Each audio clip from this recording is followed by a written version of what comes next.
Different mutual ఫండ్స్లో different taxation ఉంటుందని తెలుసా మీకు? ఈక్విటీ మ్యూచువల్ ఫండ్స్, ఏ ఫండ్స్ అయితే అట్లీస్ట్ 65% ఈక్విటీలో ఇన్వెస్ట్ చేస్తాయో వాటి taxation similar to equity taxation. అంటే మీరు విత్ ఇన్ 1 yearలో సెల్ చేసినట్టయితే 20% short term capital gain tax పడుతుంది. ఒకవేళ మీరు 1 year తర్వాత సెల్ చేస్తే మీకు 12.5% ట్యాక్సేషన్ పడుతుంది. కానీ ఇక్కడ మీరు 1,25,000 ఎగ్జెంప్షన్ క్లెయిమ్ చేసుకోవచ్చు. డెట్ మ్యూచువల్ ఫండ్స్, ఏ ఫండ్స్ అయితే అట్లీస్ట్ 65% డెట్ ఇన్స్ట్రుమెంట్స్ లో ఇన్వెస్ట్ చేస్తాయో వాటి ట్యాక్సేషన్ మీరు ఏ స్లాబ్ లో ఉంటే ఆ ట్యాక్స్ రేట్ పడుతుంది. Hybrid mutual funds, hybrid mutual fund అంటే ఇవి కొద్దిగా ఈక్విటీలో ఇన్వెస్ట్ చేస్తాయి, కొద్దిగా డెట్ ఇన్స్ట్రుమెంట్స్ లో ఇన్వెస్ట్ చేస్తాయి. వీటి ట్యాక్సేషన్ వీటి ఈక్విటీ అండ్ డెట్ ఎక్స్పోజర్ బట్టి చేంజ్ అవుతూ ఉంటుంది. అగ్రెసివ్ హైబ్రిడ్ ఫండ్స్ అట్లీస్ట్ 65% ఈక్విటీలో ఇన్వెస్ట్ చేస్తాయి. వీటి taxation similar to equity mutual fund taxation.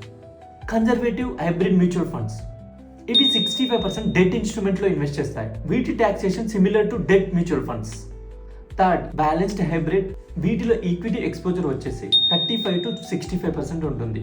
వీటి ట్యాక్సేషన్ మీరు 24 months లో సెల్ చేస్తే మీ స్లాబ్ రేట్స్ ప్రకారం ట్యాక్స్ పడుతుంది. ఒకవేళ మీరు 24 months తర్వాత సెల్ చేస్తే మీకు 12.5% ట్యాక్స్ పడుతుంది. కానీ మీకు 1,25,000 ఎగ్జెంప్షన్ బెనిఫిట్ ఏమి ఉండదు. ఇంకొకటి silver or gold mutual funds, వీటిని మీరు 24 months లో సెల్ చేస్తే మీ స్లాబ్ రేట్ ప్రకారం ట్యాక్సబుల్ అవుతుంది. అదే 24 months తర్వాత సెల్ చేస్తే 12.5% ట్యాక్స్ పడుతుంది. కానీ ఇందులో కూడా 1,25,000 ఎగ్జెంప్షన్ ఏమీ ఉండదు. ఐ హోప్ మీకు క్లారిటీ వచ్చి ఉంటుంది. ఈ వీడియో యూస్ఫుల్ అనిపిస్తే లైక్ చేసి మీ ఫ్రెండ్స్ అండ్ ఫ్యామిలీస్కి షేర్ చేయండి. ఇలాంటి మరిన్ని అవేర్నెస్ వీడియోస్ కోసం మన పేజ్ ఫాలో అవ్వండి.